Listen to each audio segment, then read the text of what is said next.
This is the Freego X2 electric dirt bike. My honest first impression when I powered it up and rolled out was that it blurs the line between a big e-bike and a small electric motorcycle. It looks and feels moto, but it has pedals and the power comes on hard. That dual personality is the hook, and it's what makes the ride both exciting and a little intimidating at the start. Key features you need to know. It's running a 3,000 watt nominal, 6,000 watt peak rear hub motor, a 60 volt 30-hour removable battery, that's 1,800 watt-hour, full suspension with about 120 millimeters of travel front and rear, hydraulic disc brakes, and 19-inch MTB tires. There's a city mode that keeps it around 28 miles per hour to fit into Class 3 e-bike rules, and an off-road mode that opens it up. The top number on the page says 50 miles per hour. From my experience, with my 180-ish pound weight and no wind on flat pavement, I saw 45 to 48 miles per hour on GPS. It's quick to 30 kilometers per hour, and the throttle response is snappy enough that I had to relearn smooth wrist control. If you're new to powerful e-motos, give yourself time to dial in your feel. Out of the box, I had a few reality checks. The included manual didn't help much, so I had to trust basic bike and moto sense. I went over every bolt. That wasn't optional for me. It was mandatory. A month in, my front wheel came loose because the axle nuts weren't fully cinched from the factory. After that scare, I started using a torque wrench and checking spoke tension. The included toolkit is fine for small tweaks, but if you plan to own this long term, I'd budget for better tools and blue thread locker. The battery is removable and heavy. I charge indoors most of the time. On the slow charger, I consistently see 10 to 12 hours from near empty to full. That means I plan my rides. The battery meter on the display isn't very accurate when the pack sags under load, so I learned to watch voltage readout instead of the bar graph. The LCD is readable in daylight, but on my unit the settings were locked in kph and I couldn't adjust brightness at night. I've seen newer displays with fewer menus, which looks clean but also limits what you can tune. On the road and dirt, the suspension does solid work. It soaks up washboard and small roots, and it keeps the bike composed on gravel and packed trails. The rear hub motor, though, adds a lot of unsprung weight. That means the rear wheel has a harder time following fast bumps, and you feel a thud if you try to hop curbs or land small jumps. I'd call it a powerful all-terrain cruiser more than a jumper. The 19-inch tires help stability, but the stock 2-inch width didn't love my rough roads. I got flats early on, 3 tubes in under 30 miles, and switched to thicker tubes and higher quality rubber. That helped a lot. Keep tire pressures checked often. Braking power is good with the hydraulic setup on the standard X2, and the bite is predictable. I had some mild fade on long downhill runs, so I'd keep an eye on rotor temps. The X2 Pro variant a friend let me ride had 4-piston calipers that felt stronger. If you're heavy or ride steep terrain, that upgrade matters. The frame on my bike is aluminum, which keeps the weight down a bit. The Pro's steel frame feels stiffer and heavier, more planted on straights, a touch less flickable in tight turns. Ergonomics land closer to a small motorcycle than a bicycle. Seat height is around 32.5 inches, and I measure 5'11", which fits fine. The pedals are usable to get rolling or satisfy local rules, but the geometry isn't friendly for real pedaling. The crank length and position made it awkward to put down meaningful power, so I treated the pedals like footrests with benefits.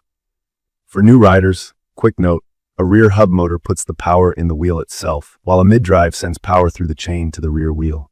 Hub motors feel simpler and punchy, but that rear weight changes handling off-road. Now the tough part. Reliability. I want to be straight. My charger died early.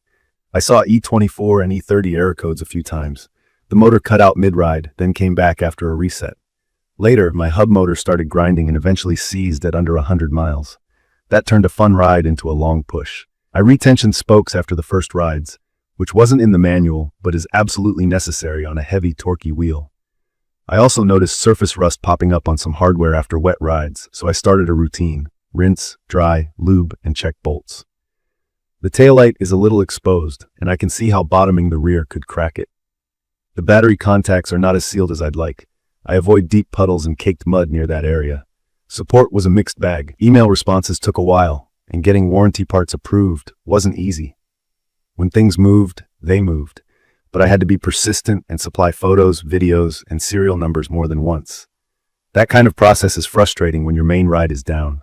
I've also met riders who've put 400+ hard miles on theirs with zero drama, which makes this feel like a lottery.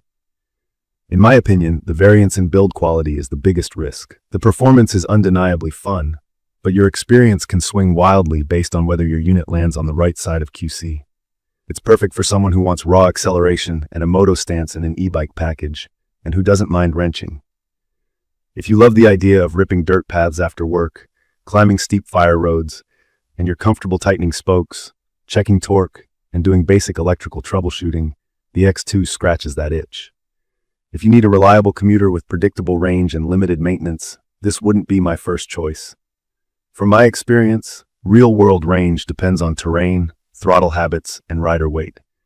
The claimed 60 miles is optimistic. On hilly routes with a heavy wrist, I saw 10 to 15 miles before I started getting anxious.